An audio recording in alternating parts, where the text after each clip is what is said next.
Hallelujah. Oh, si je vais vous demander qui veut guérir ici. Tu veux guérir. Hallelujah. Amen. Reçois ta guérison. Guéris dans les cellules de Dieu. Guéris dans ton corps et dans guéris et reçois la force où tu veux et faire ce que tu veux. Parce que tu es libre en Jésus-Christ.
is to worship you.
Thank you.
Yahweh,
Thank you.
que ce matin, tu recevras quelque chose.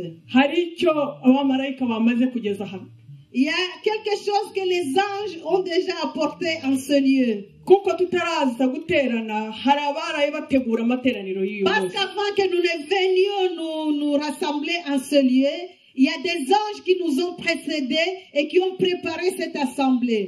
reka twicarire gato Asseyons-nous un tout petit peu. we mwicariye gato mwicare mugubwe neza mu ijambo ryayo ry'Imana. Haleluya, haleluya. Azafu ndabashaka gatoya, hari akaririmbo nkunda Azaf, cyane restez avec moi un tout petit peu. kavuga ngo mon âme bénit le Seigneur. Umutima wanjye himbaza Uwiteka. Reka duhimbaze Uwiteka muri iyo ndirimbo Bénissons le Seigneur dans cette chanson twakira ijambo ry'Imana. en recevant la parole de Dieu.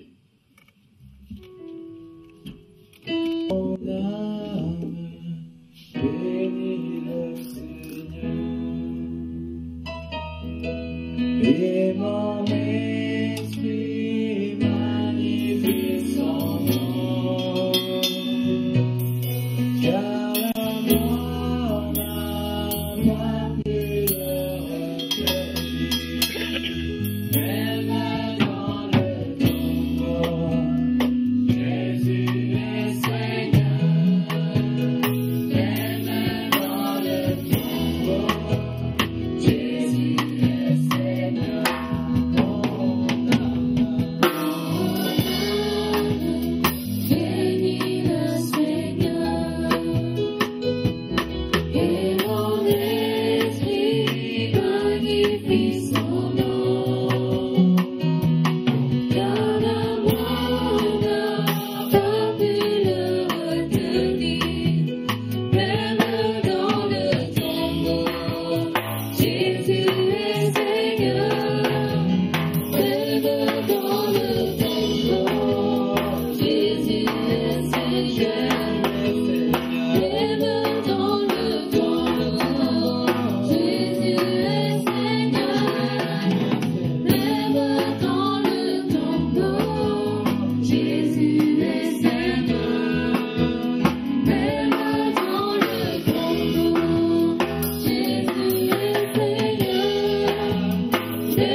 Yesu ni muzima. Jésus est vivant. Yesu ni muzima. Jésus est vivant. Yesu ni muzima muri iki gitondo. Jésus est vivant ce matin. Yesu ko yahozeho n'ubu niko ariho. Jésus il est comme il était. Uko yahoze kera ngo n'uyu munsi niko ari.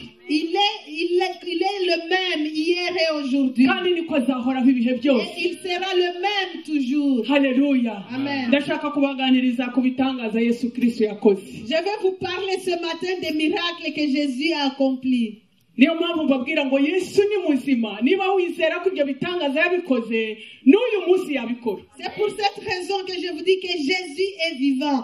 Et s'il a accompli les miracles dans les temps passés, même aujourd'hui encore, il peut le faire.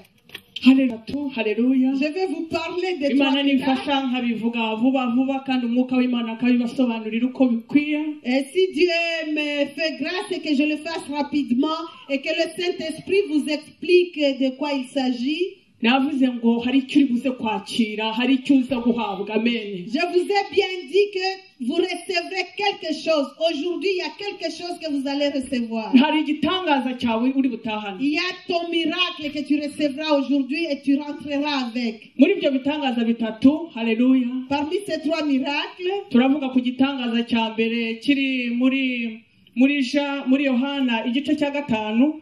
Jean chapitre 5, Aho Yesu Kristo yakijije ikirema cyari kimaranye uburwayi imyaka 38. Haleluya. où Jésus a guéri un paralytique qui était là depuis 35 ans. Haleluya. Imyaka 38 kimugaye kiri ahantu hamwe. Depuis 38 ans, il était paralysé, il était là. Haleluya. Icyo ni igitangaza cya mbere tubanza kureba. Et c'est ce premier miracle dont nous allons parler. Haleluya. Reka dusome ijambo ry'Imana kugira ngo twinjire mu byanditswe neza tubashe kwakira icyo gitangaza. Haleluya. Nous allons lire la parole de Dieu afin que nous puissions bien entrer dans les Saintes Écritures. Reka nsome ni muri Yohana igice cya 5 duhere ku murongo wa mbere. Et chapitre 5, à partir du verset 1. Ndasoma mu Kinyarwanda vuba vuba cyangwa Dava ashobora kubanza asome mu Gifaransa agenda soma ngenda. Jésus à Alléluia. Jérusalem, guérison des malades à la piscine de Bethsaïda. Haleluya. Après cela, il y eut une fête des Juifs et Jésus monta à Jérusalem. Or, à Jérusalem, près de la porte des brebis, il y a une piscine qui s'appelle en hébreu Bethsaïda et qui a 5 portiques. Sous ces portiques étaient couchés un grand nombre de malades, des aveugles, des boiteux, des paralytiques, qui attendaient le mouvement de l'eau. Car un ange descendait de temps en temps dans la piscine et agitait l'eau. Et celui qui y descendait le premier, après que l'eau avait été agitée, était guéri. Quelle que fût sa maladie. Là se trouvait un homme malade depuis 38 ans. Jésus l'ayant vu coucher, et sachant qu'il était déjà malade depuis longtemps, lui dit, « Veux-tu être guéri ?» Le malade lui répondit, « Seigneur, je n'ai personne pour me jeter dans la piscine quand l'eau est agitée, et pendant que j'y vais, un autre descend avant moi. Ushobora kubuhagarariyeho. Haleluya. Haleluya. Amen.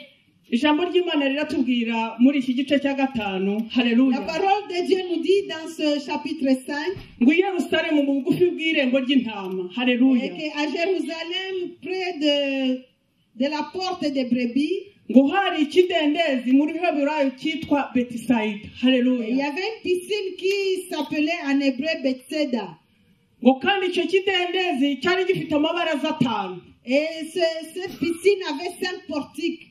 Ngo muri ayo mabaraza 5 hari harimo abarwayi benshi. Et sous ces portiques étaient couchés beaucoup de malades.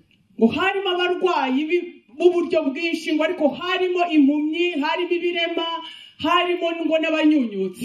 Il y Amen. avait des malades différents, dont des paralytiques, des aveugles, et même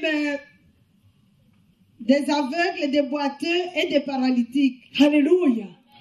Murumva ngo hari abantu benshi ayo mabaraza uko ari 5 yari yuzuye abarwayi. Ces 5 portiques étaient pleines de malades. Abo nabo babashije kuvuga basita indwara bari bafite ngo harimo impumyi, harimo ibimuga, hariho abanyunyutse. Amen. Et donc ils ont essayé de citer quelques maladies, dont les aveugles, les boiteux et les paralytiques. Bibiliya itubwira uburyo bari benshi. La Bible nous dit combien ils étaient nombreux. Ikindi tubwira uburyo ngo babaga bategereje ngo kuko kuri icyo kidendezi ngo hariho igihe marayika yazaga akibira muri ayo mazi ngo amazi akibirindura ngo ugiyemo bwa mbere akaba ari ukira indwara ye iyo ari yo La yose. Bible nous dit que tous ces gens étaient en attente parce que dans cette piscine, il y avait un ange qui descendait, qui agitait l'eau. Et c'est le premier malade qui descendait à ce moment-là qui était guéri. Bibiliya iratubwira ngo uwo mumarayika ntabwo yazaga igihe cyose ngo ni rimwe na rimwe. Et la Bible nous dit que cet ange n'y était pas en permanence. Il descendait de temps en temps. Bivuga ngo abarwayi bagombaga kuhaba igihe icyo ari cyo cyose bacunga bashaka amahirwe yabo y'ukuntu uwo mwanya marayika amanutse bashaka gutanguranwa kugira ngo bakire buri muntu wese ashaka kugira ngo agire icyo afata. Amen. C'est-à-dire que ces malades, eux, étaient obligés de rester là en permanence et guetter en tentant leur chance afin qu'ils se précipitent en premier quand l'ange descendrait pour agiter l'eau. Ntibyari byoroshye kuko batari bazi isaha n'umunsi marayika ari buze kwibira muri ayo mazi. Cela n'était pas du tout facile parce qu'ils ne connaissaient ni l'heure ni le jour où l'ange descendrait pour agiter l'eau. Byabasabaga guhora bategereje. C'est-à-dire que cela leur demandait d'être patients et d'attendre là. Byabasabaga guhora bahakanuye bari aho isaha ku yindi umunota ku wundi. Ils devaient être vigilants chaque heure, à chaque seconde. Haleluya. Amen. Haleluya. Amen. Haleluya. Ndagira ngo nkomeze ku murongo ukurikira wa 8 wa 5. Haleluya. Et je voudrais vous parler du verset 8. Ngo hariho umuntu wari ufite indwara ngo ayimaranye imyaka 38. Haleluya. Il y avait un homme malade depuis 38 ans. Uwo niwe nshaka kuvugaho cyane. Et c'est de cet homme que je veux. Ndashaka kureba koko niba no muri wowe ufite no kwihangana no gutegereza. Amen. Et Jésus voudrait voir si en toi il y a la patience et la persévérance. Haleluya. Amen. Ngo aramwitegereza ngo amenya ko ubwo burwayi bumaranye igihe kinini cyane. Il l'a longuement observé et il a su qu'il était malade depuis longtemps. Muri iki gitondo ndasaba mwami Yesu Kristo udahinduka ngo yitegereze, akwitegereze, akurebe, abone ikibazo ufite, arebe niba ari uburwayi, niba ari ikindi kibazo cyo mu buzima, akwitegereze, avugane nawe muri iki gitondo. Ce matin, je prie notre Seigneur Jésus afin qu'il puisse t'observer toi personnellement. S'il s'agit d'une maladie ou d'un problème que tu as traîné depuis longtemps, que ce matin Jésus puisse observer cela et qu'il puisse t'apporter la solution. Arebe ubwihangane wagize ukagenda n'icyo kibazo ariko ukaba uri kuri recherche ya Yesu kugira ngo agukize. Amen. Qu'il puisse se rendre compte de la manière que tu as pris patience malgré ce problème, malgré cette maladie et que tu étais toujours devant sa face et qu'aujourd'hui il se souvienne de toi. Yesu ntabwo ajya abaza ikibazo akubarije ubusa, iyo akubajije ahubwo bashaka no kuguha igisubizo arabanza akaguha n'igisubizo. Haleluya. Haleluya. Notre Jésus, quand il te pose une question, il ne le fait pas pour s'amuser ou pour passer le temps. C'est parce qu'il veut t'apporter la réponse à cette question. Haleluya. Amen. Nukuri Yesu ndamukunda cyane. Et c'est vrai, moi j'aime beaucoup Jésus. Yesu ntabwo ashaka ko hari umuntu ugira esheki weshu w'umuswa w'umunyabwenge arakukoperesha akakwibira ijambo akakubwira ati ndakubaza kandi ndaguha n'igisubizo. Haleluya. Haleluya. Notre Jésus, je l'aime beaucoup parce qu'il n'accepte pas qu'au milieu de nous, il y ait des échecs, il y ait des gens qui ne réussissent pas, des gens qu'on qualifie d'idiots. Non, il pose la question, mais en même temps, il t'aide un tout petit peu, il te donne des coups de pouce, des petits tuyaux, jusqu'à te conduire à la réponse. Haleluya. Amen. Arakubaza ariko akakwibira n'agasubiza akakubwira ati subiza ni gutya urashaka gukira. Haleluya. Il te pose la question et te pistonne, il te donne des tuyaux, des semblants de réponses et à la fin, il te donne même la réponse. Il te dit, veux-tu guérir? Est-ce que icyo kibazo kiraruhije kugisubiza? Est-ce que cette question est difficile Naho waba uri de umuswa répondre? utazi Même kuvuga si tu ne connaissais rien, que tu ne savais urashaka pas. gukira. Veux-tu guérir? Haleluya. Amen. Uyu munsi arakubaza muri iki gitondo Ce matin, il te demande, urashaka gukira. veux-tu guérir? Haleluya. Amen. urashaka gukira. Veux-tu guérir? Sinzi icyo ukira niba ari ubukire yenda ari n'ubukire bw'ubutunzi. Haleluya. Peut-être que c'est de la pauvreté. que wowe tu usubize as. ukurikije icyo ushaka. Haleluya. Bon, en suivant ton niba ari problème. uburwayi uvuge uti ndashaka gukira. Haleluya. Il s'agit d'une maladie, dis à Jésus, je veux guérir de telle maladie. niba ari ubukire bw'ibifatika tubayemo haleluya byakuteye ubumuga ukaba ari naho ubasha kugera Yesu muri iki gitondo arakubaza ngo urashaka gukira. Et Haleluya. si c'est à cause de la vie que nous menons tous les jours, des difficultés que nous traversons, ce matin, Jésus te demande, veux-tu guérir de tous ces tralala qui t'ont rendu handicapé? Haleluya. Bavandimwe kuba ikimuga ntabwo ari kugendera muri bekiye bya bindi tubona umuntu agenda gutya acumbagira. Mes chers Haleluya. frères, être handicapé ou inapte, ce n'est pas le fait de marcher en boitillant comme nous voyons. Aha Bibiliya iratubwira ko wari ikirema nyine wamugaye wari ufite ubwo burwayi, ariko hari n'ubundi burwayi ushobora kugira ukabikimuga ukabikirema, waba udafite ukujyana aha, waba udafite ukugeza aha, waba udafite ukujya imbere, waba udafite ugira icyo gufasha, ukabikimuga ukaba bloqué aho uri ugahoraho. Haleluya. Le fait d'être invalide ou incapable d'être autonome, de faire soi-même ce qu'on voudrait faire, compter toujours sur quelqu'un pour aller quelque part, pour faire ceci, pour faire cela, ça aussi c'est une forme d'incapacité. Ubwo ni ubumuga. C'est de l'incapacité. Hari ubumuga bwinshi mu mibereho y'umwana w'umuntu. Il y a différentes formes d'incapacité, d'infirmité dans la vie d'une personne. Hari ubumuga bwo mu mubiri bufatika. Il y a les infirmités physiques qu'on peut diagnostiquer. Hari ubumuga ndetse no mu mwuka, hari ubumuga tujya tubona abantu Il y a bafite. même des infirmités spirituelles. Hari ubumuga bw'uko utabonye abasenga nawe udashobora gusenga. Amen. Et il y a une infirmité qui fait que quand tu ne vois pas les autres prier, toi-même tu ne peux pas prier. Hari ubumuga iyo utabonye ugukurura ngo akubwira ngo tujye muri jeune prière, wowe ntushobora kuzabitekereza n'umunsi n'umwe. Il y a une infirmité du fait que si les autres ne te disent pas viens avec nous dans le jeûne et la prière, tu ne peux pas avoir l'initiative. Hari ubumuga wowe iyo utumvise umuntu ateye indirimbo ngo azamure ijwi nawe uririmbe, ntushobora kuzamura wenyine ngo uririmbe. Il y a une forme d'infirmité qui fait que si tu n'entends pas quelqu'un chanter, de toi-même tu ne peux pas faire jaillir une chanson en toi. Ni ukuvuga ngo hari aho uri bloqué, hari aho utagera. C'est-à-dire qu'en quelque forme, tu es bloqué quelque part et tu ne peux pas atteindre un certain niveau. Hari icyo ushaka gukora ariko bikakunanira. Il y a une chose que tu voudrais faire mais tu n'y arrives pas. Nyamara urabishaka Et pourtant tu as la ariko volonté. ntubishobora. Mais tu ne peux pas. Haleluya. Amen. Mureke mbabwira ibyo mbabwira ni ukuri. Laissez-moi vous dire, ce que je vous dis maintenant, c'est la vérité. Dukeneye kugira ngo Imana itubohore ubumuga butubamo. Nous avons besoin que Dieu nous délivre de toutes ces infirmités qui nous habitent. Njyewe hariho ikintu cyari cyaramugaje, hariho uburyo Satani yari yarafashe ijwi ryanjye, yararigibye, yararifashe, yarabinyemeje nanjye nkajya numva ko ntashobora no kuvuga. Et moi, j'avais une forme d'infirmité. Satan m'avait fait croire que j'étais aphone, donc que j'avais pas de voix, que je ne pouvais pas parler, que je ne pouvais pas chanter. Et moi, j'étais d'accord. Ubwo bumuga rero narabwemeye, ndavuga nti ni ubumuga, nzajya mvuga buke, nzajya nsenga buke. Et moi, je disais, voilà, j'ai une infirmité, je suis aphone.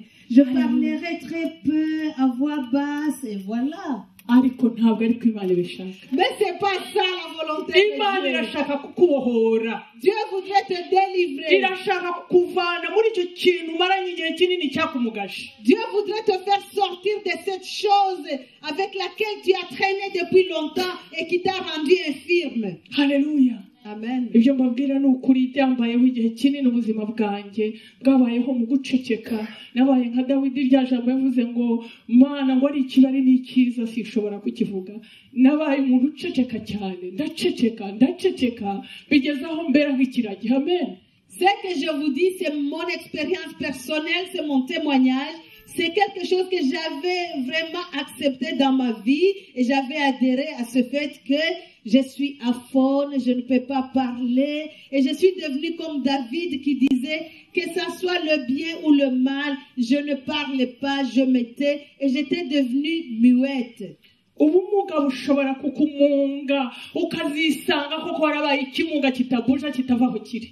Une infirmité peut te ronger au point où un jour tu te retrouves vraiment infirme, incapable et tu ne réalises pas comment tu en es arrivé là. Haleluya. Amen. Ariko Imana yacu ifite umugambi mwiza kuri twe. Mais notre Dieu a un bon plan pour nous. imana yambohoye ikaba ituma mbasha kuzamura ijwi nkavuga ishobora kukubohora nawe. Dieu qui m'a délivré et qui a fait qu'aujourd'hui je peux hausser la voix et parler, il peut te délivrer aussi. Iyo niyo mbabwira nta yindi kuko ndavuga imana iyo nabonye iyo ngewe nirebeye n'amaso yanjye. Amen. C'est de ce Dieu que je vous parle, le Dieu que j'ai vu avec mes propres yeux. Haleluya. Amen. Mureke tuvuge imana twabonye atari yo twumvise.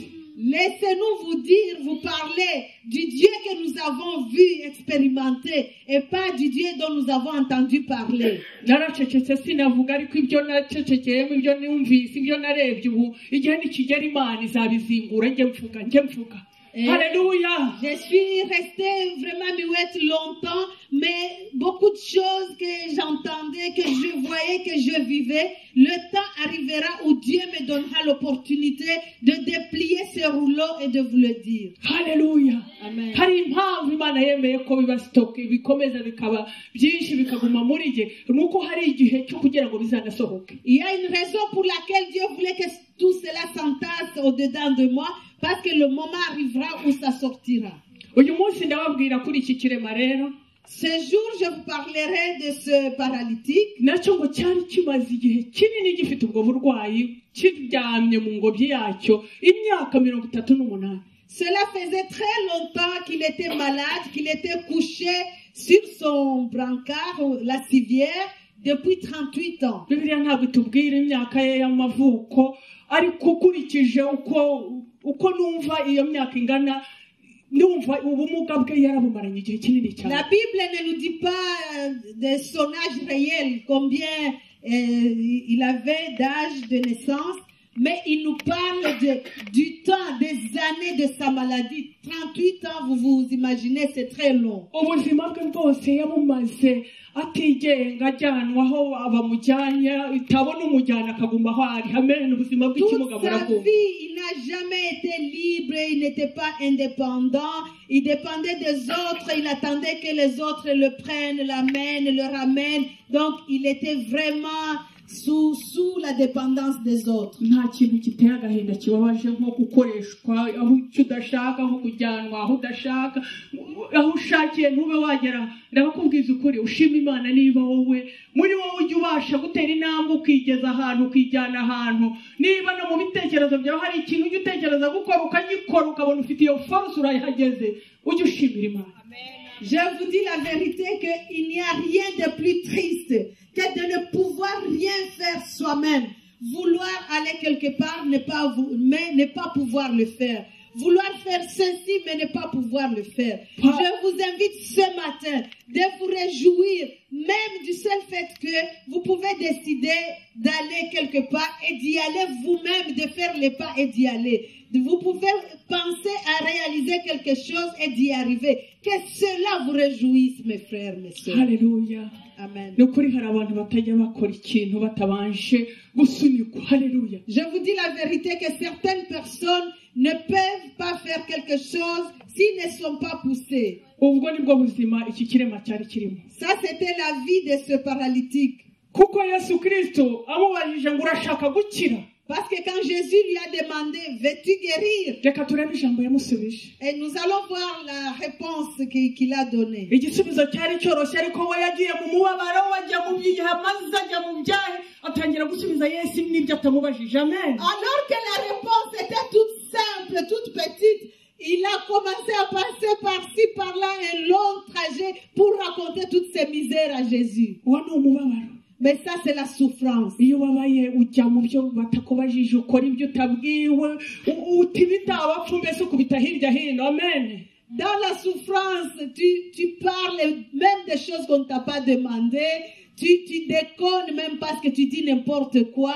C'est la souffrance qui est en toi. Haleluya. Umurongo wa 7 ngo umurwayi aramusubiza ati databuja simfite umuntu unjugunya mu kidendezi iyo amazi yihindurije ntiza undantanga kumanukamo. Haleluya. Le malade lui répondit, Seigneur, je n'ai personne pour me jeter dans la piscine.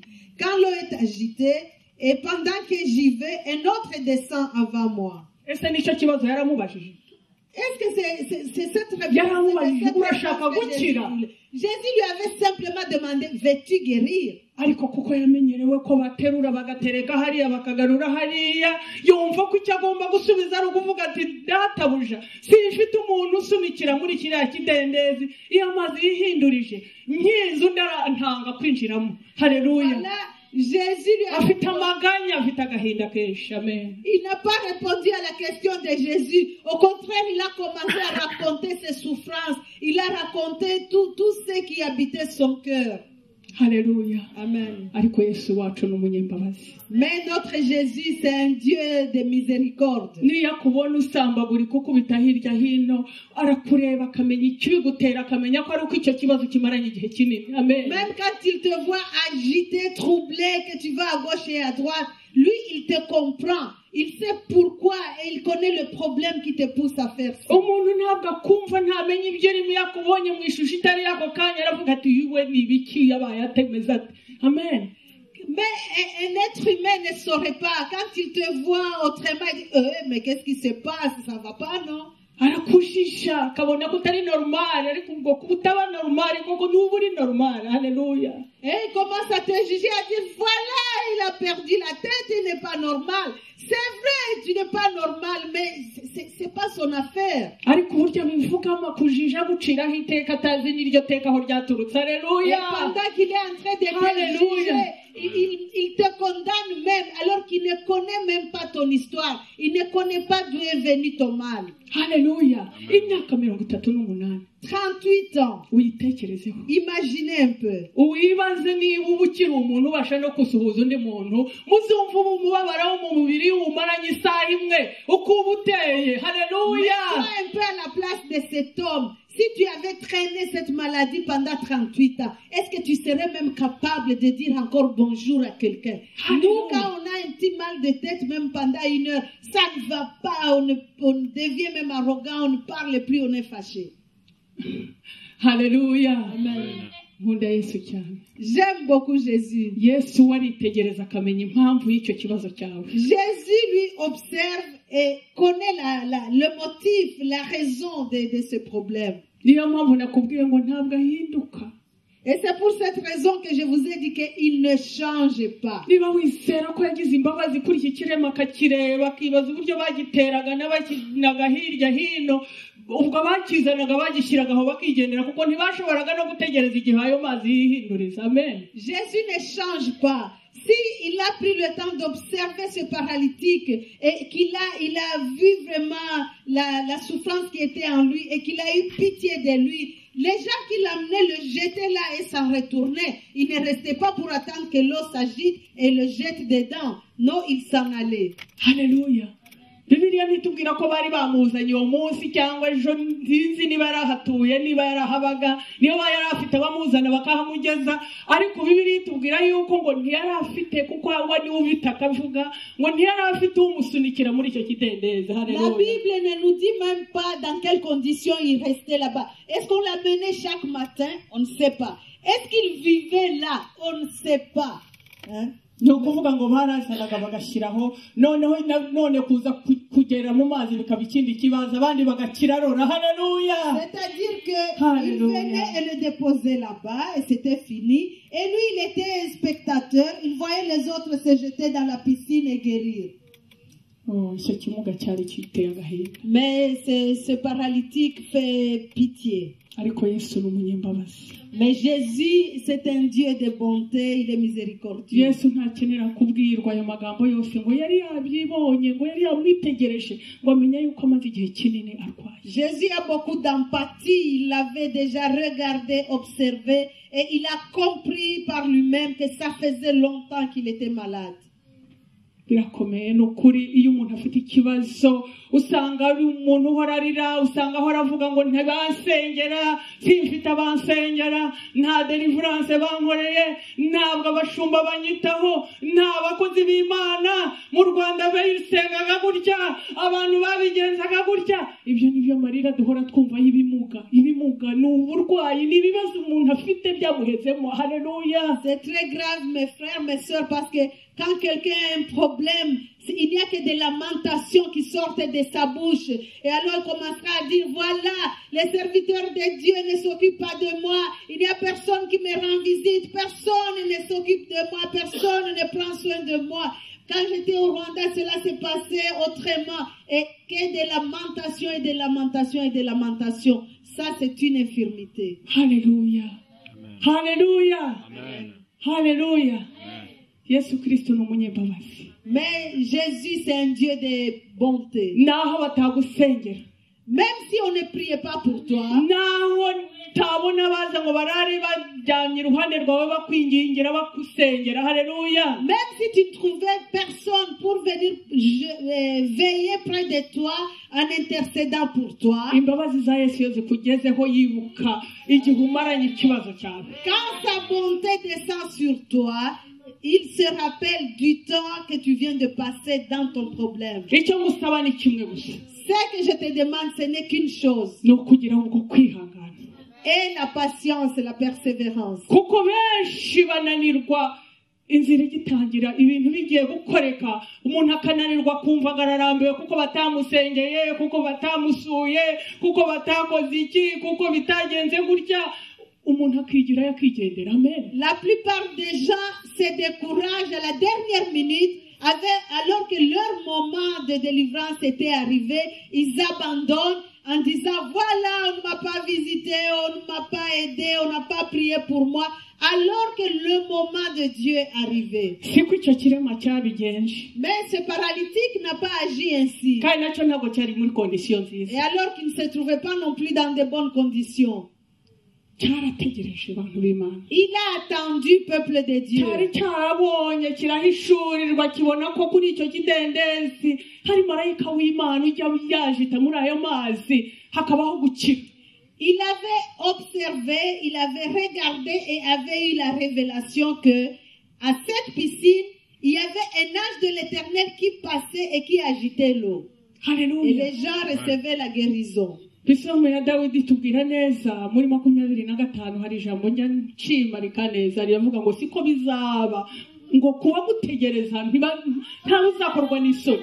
Et j'aime beaucoup le psaume de David, le psaume 25 qui dit que ceux qui t'attendent d'Éternel, ceux qui se confient en toi, il n'en sera pas toujours ainsi. Ngo siko bizaba muba mutegereza ngo ntibazakorwa n'isoni. Ils Haleluya. ne seront jamais confus ceux qui attendent l'Éternel. Niba waramenye ko muri Kristo harimo ubugingo harimo gukira ukomeze wowe utegereze. Si tu as su que dans Jésus il y a la délivrance, il y a la vie éternelle, continue à patienter, continue à attendre. Tegereza igitondo kimwe uzamera nyine nk'iyo Zaburi Dawidi avuga amagambo meza aryoshye muri Zaburi cyane. Amen. Continue à attendre comme nous dit David dans le psaume 25. David dit de très belles paroles. Moi j'aime beaucoup les psaumes. Iyo ntabwo ari 25 n'indi Zaburi ni nyinshi nkunda Zaburi cyane ntabwo mpavugaho ngaho ndavuga amagambo ari muri iyo Zaburi ya Dawidi ivuga ngo ahari ijoro rimwe ushobora kurarurira ngo ijoro rishobora kurarirwa n'amarira ariko igitondo kimwe impundu zikavuga haleluya.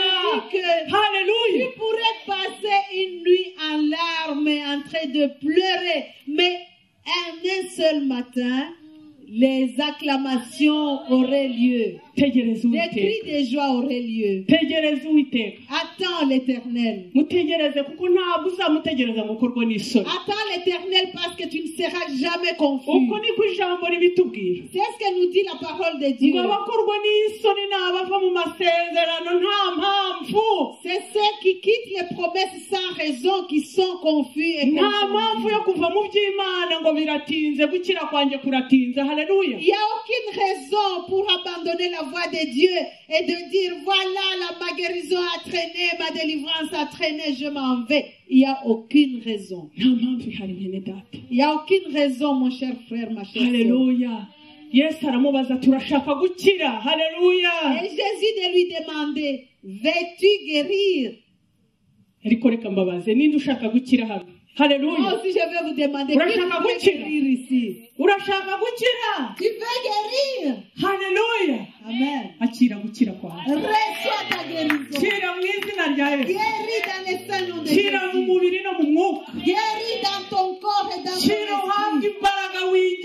ushaka amen Guéris et reçois la force pour Ukora icyo aller ushaka. où tu veux et faire ce que tu kuko uri veux. libre muri yesu kirisito Parce que tu es libre en Jésus-Christ. haleluya Amen. icyo nicyo yesu kirisito adushakaho C'est ça que Jésus voudrait pour toi. arashaka ko twidegembya muri we Jésus voudrait que nous soyons libres en lui. haleluya Amen. haleluya ariko uko gukira kuri wowe uburyo uzamenya igihe ayo mazi yibirinduriye haleluya Ta guérison dépend de toi.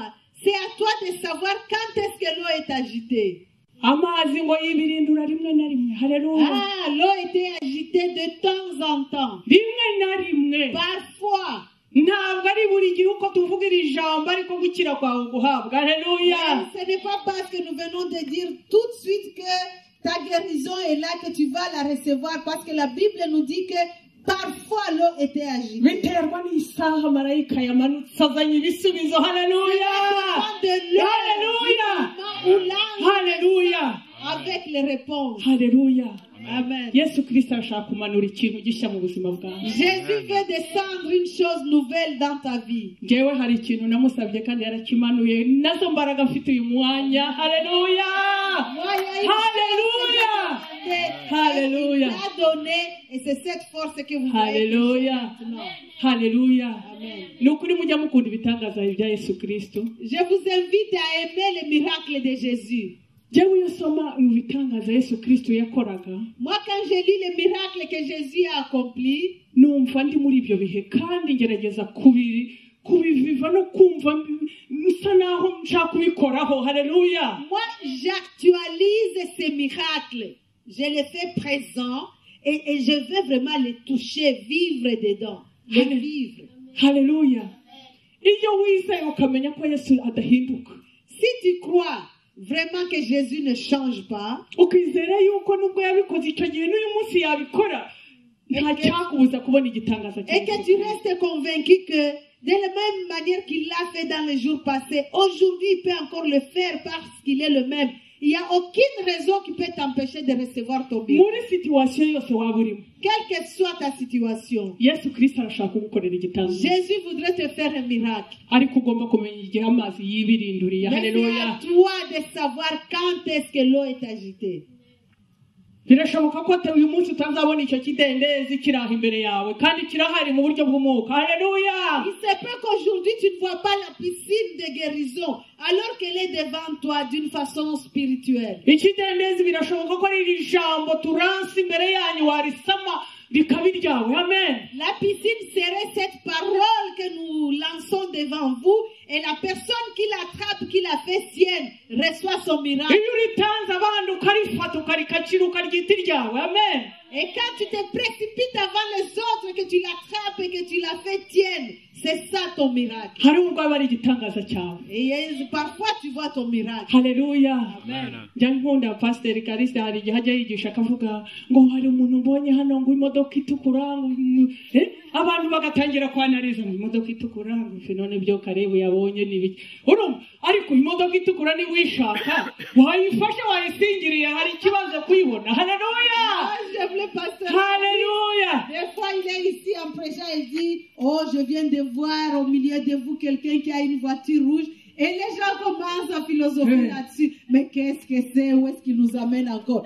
Mais c'est toi qui es là, tu as besoin de... niba ushaka imodoka ukaba wicaye aho iyo modoka ikavugwa muri ako kanya n'iki kikubwira ko atari iyawe amen Si tu es là et qu'on parle de la voiture rouge et que tu en as besoin, mais attrape-la. kuki utayifata Pourquoi est-ce que tu ne l'attrapes pas? hari igihe amazi aba yibirinduye haleluya Il se peut qu'à ce moment-là, hari igihe marayika aba anaze ikintu kuri wowe haleluya il se peut qu'à ce moment-là, l'ange apporte quelque chose pour toi. ugatangira gushijinganya igitangaza cyawe kigahita Et amen tu commences à douter et ton miracle passe devant nyamara toi. urayikeneye nta kibazo kuyibona wari uyikeneye wanayishakaga wanabivugaga no mu mutima wawe ariko ugatangira kuvuga ngo imodoka umutuku Et pourtant, tu avais besoin de cette voiture et dans ton cœur, tu la cherches. Et après, tu dis, non, il a parlé. ukajya mu bintu byinshi cyane amen Non, il a parlé de Benz. Non, non, non, moi je voulais une Rova, je voulais ceci. Non, non, c'est pas ça, c'est pas ça. Tu commences à apporter beaucoup de trucs là, c'est pas ça. haleluya Amen. ni ukuri kwizera ni nk'ibisazi amen. Je vous dis la vérité que la foi, c'est la folie. njye nitegereza abantu mu itorero aha bakunda kuvuga amen amen mu bintu byose ukumva umuntu amen. hari igihe umwitegereza ukavuga ariko uriya ni ibiki yakiriye kwe, ariko aba arimo yakira haleluya, aba yakira wowe ntabyo ubuzi haleluya. J'observe ici dans l'église, on est en train de prêcher, tu vois quelqu'un qui aime bien dire à toute chose, amen, amen. Mais cette personne est en train de voir quelque chose et qu'elle reçoit à ce moment-là. wibaze ko waba ari umunezero wa amen amen gusa bya amen amen. Et vous pensez que quoi? C'est quoi? muzi ko amen itajya ipfa kuzamuka gusa haleluya. Amen ne monte pas comme muri ça. cya gihe wowe ucyanariza uvuga uburyo areba uko asa uko akoze undi yasimbutse yabikatiye amen haleluya. Que toi, tu perds ton temps à analyser, à ni décortiquer les ukuri choses. wamahimberera nk'abo bantu bameze gutya haleluya.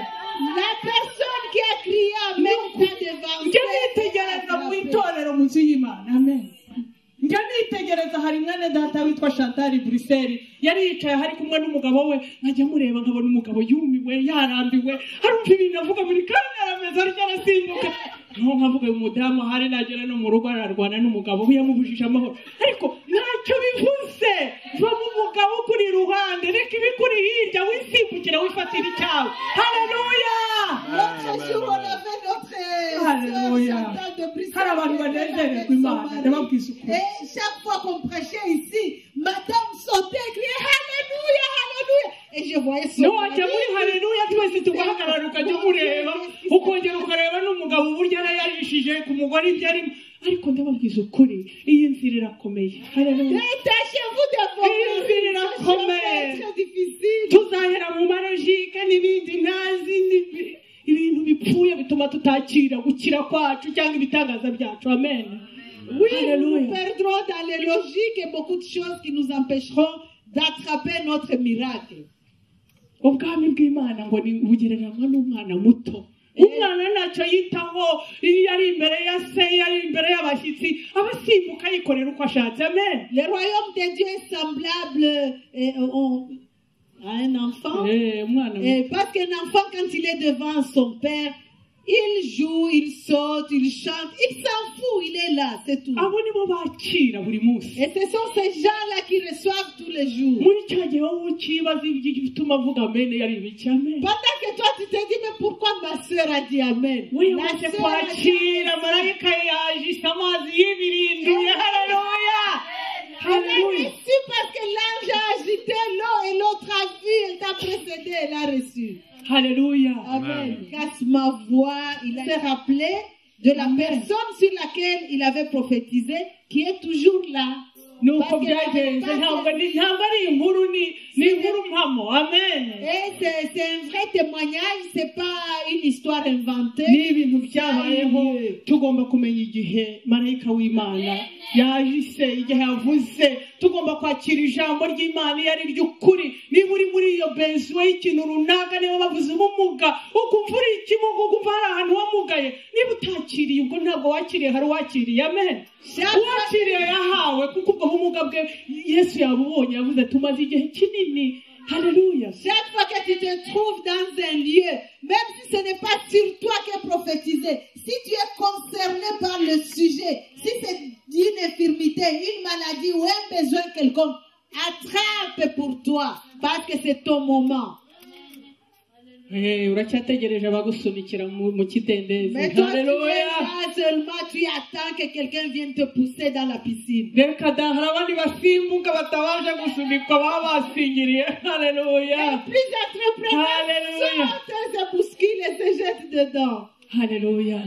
imana ibaha umugisha, mureke duhaguruke dusenge. Que Yewe Dieu ndashaka vous ngo bénisse. niba ufite ubumuga uhaguruke usenge imana, uvuge ati numvise ijambo ryawe mana. On va prier et dire, Seigneur, j'ai entendu ta parole. uzi ubumuga bwanjye, uzi Tu uburyo connais mon mbayeho, infirmité, tu connais ma vie. uzi igihe maranye iki kibazo. Tu connais, Seigneur, le temps avec lequel je viens de vivre avec ce problème. saba imana wivugire n'amagambo yawe Et parle avec tes mots, tes ntukenera propres mots. abagusunikiramo N'attends pas que les gens viennent te pousser dans la piscine. wisengere wowe kwizera kwawe kube konekite na yesu Pour ton kristo propre compte, que tu sois connecté, que ta foi soit connectée à Jésus. wakira igitangaza Et cyawe que tu puisses recevoir aujourd'hui ton miracle. uwiteka mana nziza Éternel, oh Dieu, nongeye kugushimira kuri imana ihoraho kandi izahoraho tu es le Dieu vivant qui vit éternellement. imana yabayeho kandi iriho Un Dieu qui a été, qui est, qui sera. imana ivuga ibintu bikaba Un Dieu qui dit que les choses s'accomplissent. imana ikora ibitangaza Un Dieu des miracles. imana yakijije birabimuga Oh toi Dieu qui a guéri tous ces infirmes. ni wowe n'uyu munsi ushobora kudukiza C'est toi qui peux nous guérir en ce uzi jour. ubumuga bwa buri muntu wese Tu urangwa connais l'infirmité de chacun d'entre uzi nous. ibyahetamishije mwene datura Tu connais ces choses qui ont... uzi uburwayi bw'igihe bumaranye mwana Tu connais le temps qui vient. uzi intambara zimaranye igihe mu buzima Tu bwe connais le temps qui uzi ibituma byo guhesha icyubahiro mwami Tu mwana connais pourquoi elle était... uzi uburyo cyo ashaka guhaguruka ngo gukorera ariko akisanga ryabo Et tu connais la motivation qu'il a d'essayer de te servir, mais il se retrouve toujours. mana ndakwinginze umuvane mu makanya Seigneur, je t'en supplie, ôte-le de umuvane mu makanya yuko adafite abamwitayeho ôte-le de la tentation de dire qu'il n'a personne pour se umuvane mu makanya kuko niwe wamwitayeho wowe yesu kristo ôte-le de la tentation parce qu'il n'y a que toi qui s'occupe de lui. ni wowe ukora neza ni wowe ukora ibyiza C'est toi qui fais du bien, c'est toi qui agis. ni wowe ugira imbabazi nawe ukaduciraho C'est iteka toi qui as de l'empathie, de la bonté qui ne nous juge. ni wowe utureba igihe ibintu byose byananiranye ukabona impamvu zabiteye C'est toi qui nous observes quand les choses deviennent impossibles et qui connaît les motifs qui les a rendus impossibles. ndagusabye mwami ngo reka aha hantu tumiwe ahantu tuvugira habihinduka icyo kidendezi Je t'en supplie, Seigneur, fais que ce lieu où nous nous aimons devienne la piscine de Bethesda. reka umuntu wese wishyira muri iri torero ubusenga ubushaka hamwe gukira mu izina ryawe yesu Laisse, Seigneur, que chaque personne qui entre dans cette église pour te prier ou pour recevoir un miracle de guérison ou un autre miracle, le reçoive dans ton Seigneur Jésus. ahabwa imbaraga zo gusimbuka gufata ijambo ryawe mwami Qu'il yesu obtienne la force de sauter et de recevoir ton miracle. afate igitangaza tuba mu ijambo ryawe Qu'il reçoive le miracle qui sort de ta parole, Seigneur. ukiza buri muntu wese umugaye mwami Personne qui est ici et qui est intimidée. ukiza umuntu wese utishoboye mwami yesu Guéris chaque personne, Seigneur, qui n'est pas autonome. ubushoboze kuko ni wowe yesu kristo ushobora byose Rends-le autonome et dépendant parce qu'il n'y a que toi qui puisses le faire. dukize mu biganza itorero mwami Je remets entre tes mains cette église, Seigneur. ndakwereka buri wese mwami yesu Je te montre chacun de nous. ndakwinginze mu mugenderere mu buryo budasanzwe Je t'en supplie que tu puisses les visiter d'une façon uvugane particulière. n'umutima wa buri wese mwami uyu Parle mwana avec le cœur de tout un chacun. umuhe nawe kugusubiza kubwira ijambo rizima ry'ukuri mwami Et donne à chacun, Seigneur, de te parler, de te répondre avec une parole vraie. umuhe ijambo avugana nawe rigukoreho yesu Donne-lui des paroles qui viennent de toi, mais des paroles qu'elle te rendra et qui igihe cyose dusenze tuvuge ijambo rikora ku mutima wawe chaque fois que nous prierons, que nous puissions prophétiser et dire des paroles qui te touchent, uduhe Seigneur. ijambo ryiza rizima mwami Donne-nous une parole vivante, Seigneur. ijambo rikora ku mutima wawe Une parole qui touche ton cœur. ijambo rituzanira agakiza Une parole qui nous apporte le salut. urakoze yesu Merci, Seigneur Jésus. urakoze kuko hari byinshi wamaze gukora Merci parce que tu as déjà agi grandement. urakoze kuko waduhaye izo mbaraga zo gusimbuka tukinaga muri icyo Et kidendezi merci parce que tu nous as donné la force de sauter, de nous jeter dans cette piscine. urekuze tuzongera guhurira aha tuzabona imbaraga zitemanya zivuga ko wadukishije mwami Afin que quand nous nous retrouverons ici, nous ayons la force, Seigneur, de témoigner